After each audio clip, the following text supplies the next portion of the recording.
Let me talk a little bit about a time in my life when I was denying a big part of myself, which was being a job hopper. And to some, that may not matter very much. Who cares that you change jobs or what the fuck? What does it matter that you were having some sort of identity crisis with not being able to stay in one job? But for so many of us, and so many in this society, in this culture, this capitalistic modern culture that we all live in one shape, way, or another, it really is an identity crisis because we're not able to be fully ourselves and figure out the different pieces that make us work and go on our own sweet time.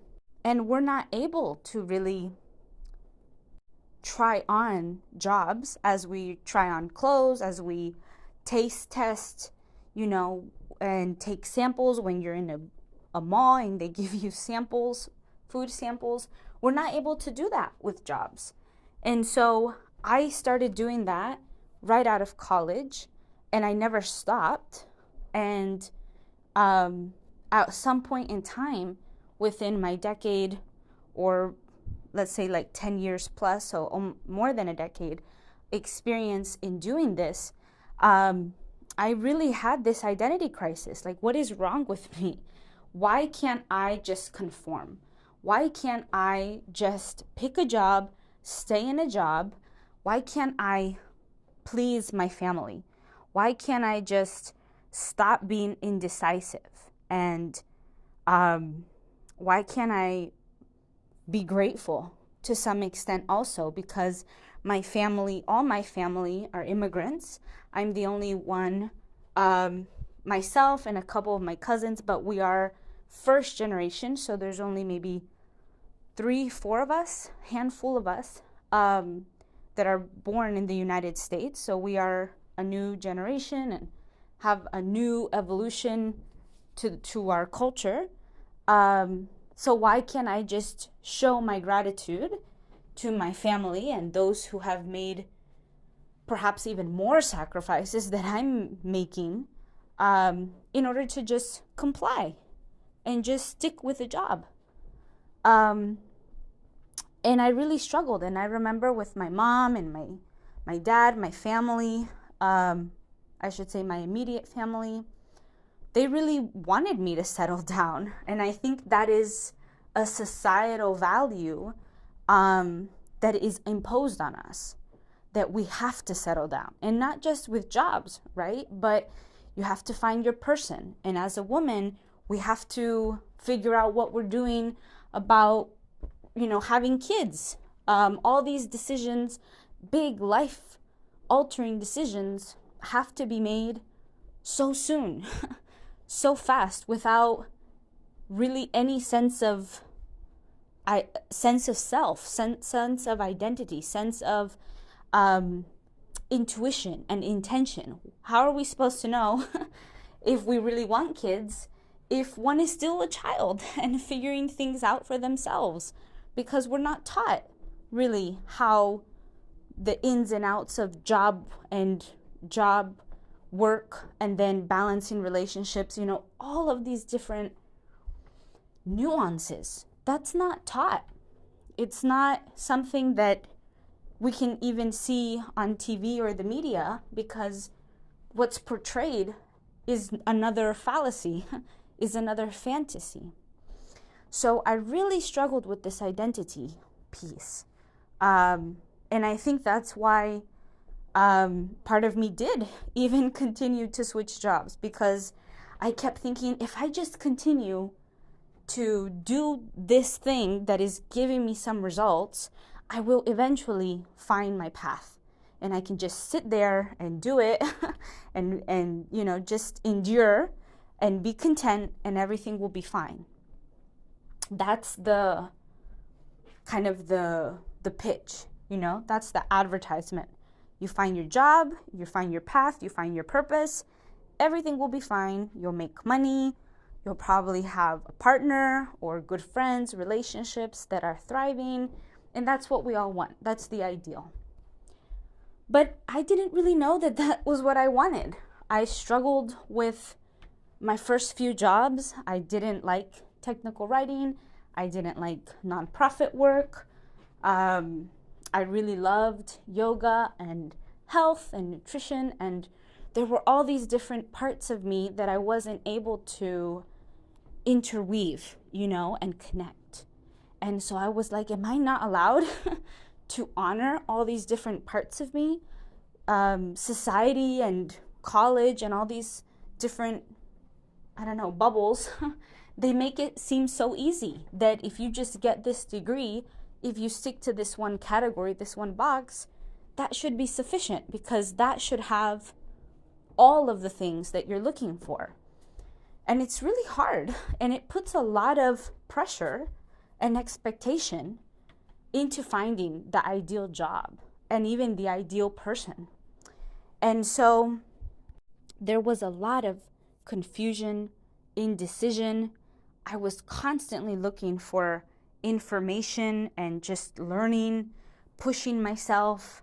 I really didn't trust myself. I really thought that other people knew better than me because that's what is supposed to happen, I think, over time is people become wise. The elders should know more.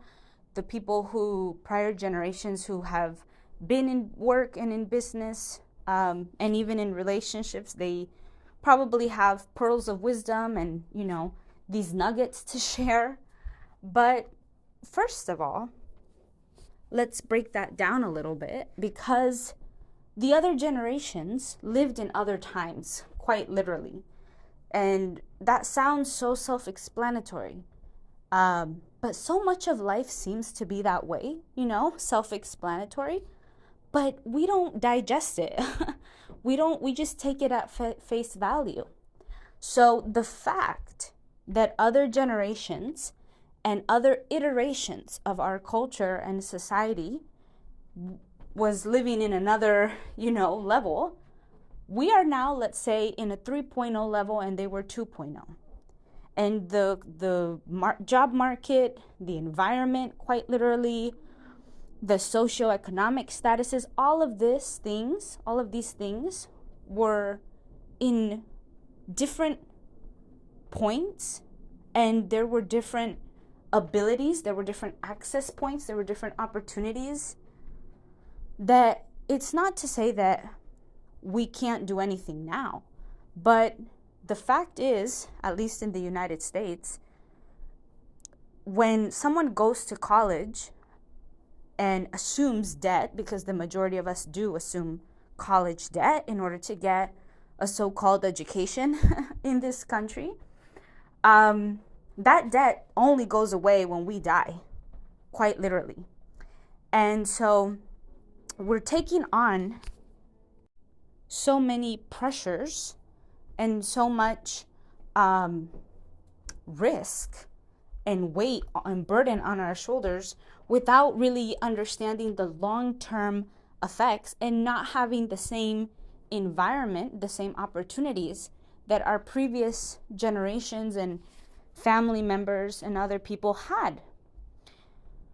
The living situation now is so high stakes. It's such a high cost market now that it's really incredible if anyone is able to pay off a mortgage and really own their home, or even have the opportunity to start with that process of buying a home, because the work income, the salary that we make, hasn't been increased to match the living standards, the house mortgage that we're forced to pay, that was kind of being expected of us. That's the norm now. So imagine, us trying to follow the same rules that the game has changed.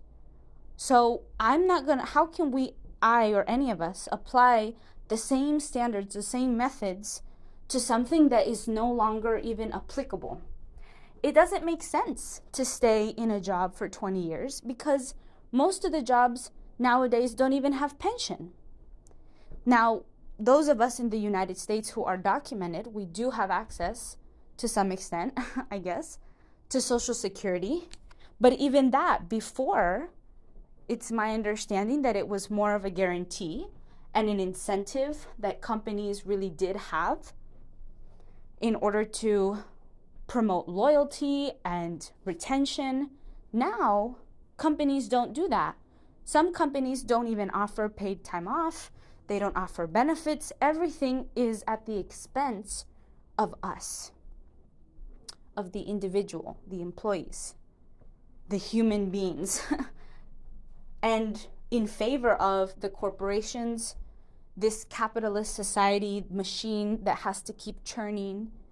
So my identity crisis really was a result of this whole generational societal change that, in one way or another comes on us, because we are the direct descendants. We are, in effect, the effect. We are the result of the societal changes. For example, if my family members had not left Central America due to the Civil War, and if I had not been born here in the United States, then who knows what my opportunities and what the life also of my family members, all of us, would have been like. So the things that happen in history, the things that happen in society directly affect us as individuals. And again, that seems like, yeah, that's obvious, Raquel. But it's not so obvious, because if it were, then why are we so insecure? Why do we hold so much fear and doubt and let others tell us what to do when maybe they've lived in another day and age where it was easier to stay in a job? It was even easier to commute because the job was maybe so close, or the house was so close, and they were able to raise their families and have who knows how many children. And so this is what we need to think about sometimes, that the identity crisis that we have sometimes, the struggles that we have, these symptoms of people pleasing and insecurity and lack of trust, these things come from the result, the remnants, of society and culture and the way things are going. And so it's not your fault, is what I'm saying. And it wasn't my fault for struggling. And if we keep putting one foot in front of the other, then that shows that we're working towards it, that we're not just giving up, and we're not going to stop taking risks or understanding ourselves or being true to ourselves. But this is supposed to take some levity, some some weight off of us, some of that burden, because unfortunately we're carrying so much of that emotional, energetic weight because of the things that have happened with our families, our cultures, and society at large, that has played a huge part in us being able to have the opportunities, the freedom, the intuition, the intention to move forward. So if you're struggling with these symptoms, if you feel like you'd rather listen to other people or learn from other previous generations and just follow a set path or the path that they've made for you, and you're still struggling, I hope that this message is one of light and hope and peace, that it's not your fault. You're doing all the things that you can do to bring some clarity, to have some understanding, some peace.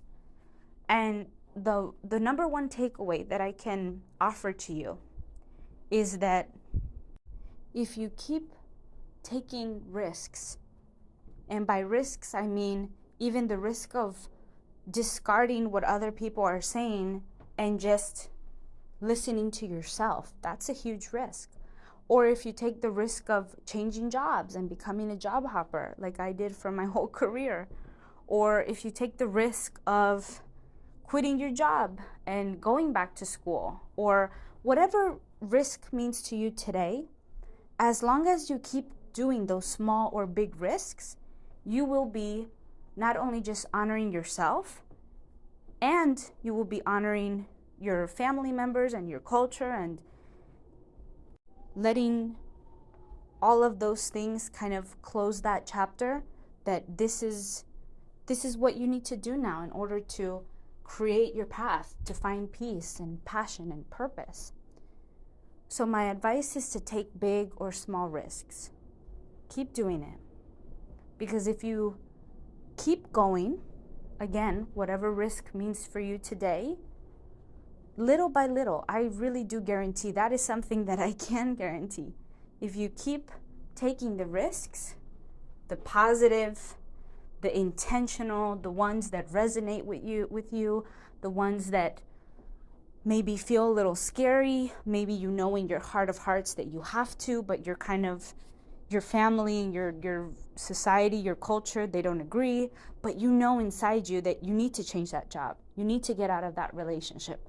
Whatever that is, that gut feeling, that internal north compass, as long as you keep honoring that, you will create, for sure, 100% create and define and grow your path, your purpose, your passion. It will happen. Because as soon as I reclaimed being a job hopper, and I was even going to name my business Professional Job Hopper. I think I have a couple blog posts about that. Because sometimes we need to take our power back. We need to find our own ways, and again, our own risks, whatever we feel comfortable and willing and able to do. And we start doing that. And we start honing in on our truth and the things that are meaningful and impactful. And if the family, if the culture, if all the things that came before us don't want to come with us along, that's okay. Because that was their time. And fortunately or unfortunately, this is no longer that time.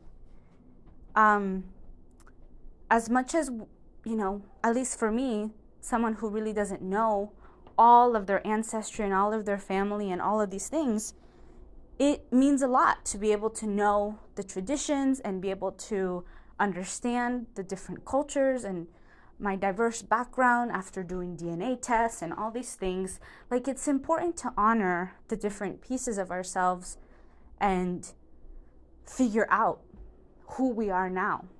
But if some of the things that our family members, or again, the culture, the society has instilled or imposed on us, if those things are not allowing us to be true to ourselves, to really kind of carve out our own path, then those are the things that don't belong in our path. Because then we're not taking the risks. We're not even willing to put ourselves out there and figure it out. So then, are we worthy? Maybe worthy isn't the word, but are we willing to walk our path? So, to wrap it up, I want to end with that takeaway of continuing to find the ways to take big or small risks in order for you to create your path. And again, creating that path means with the people, with the relationships, with the jobs, so that you're not stuck in something that is not helpful, is not where you want to be, so that you can really grow and feel that you are free, that you have freedom and ease. So until next time, be well.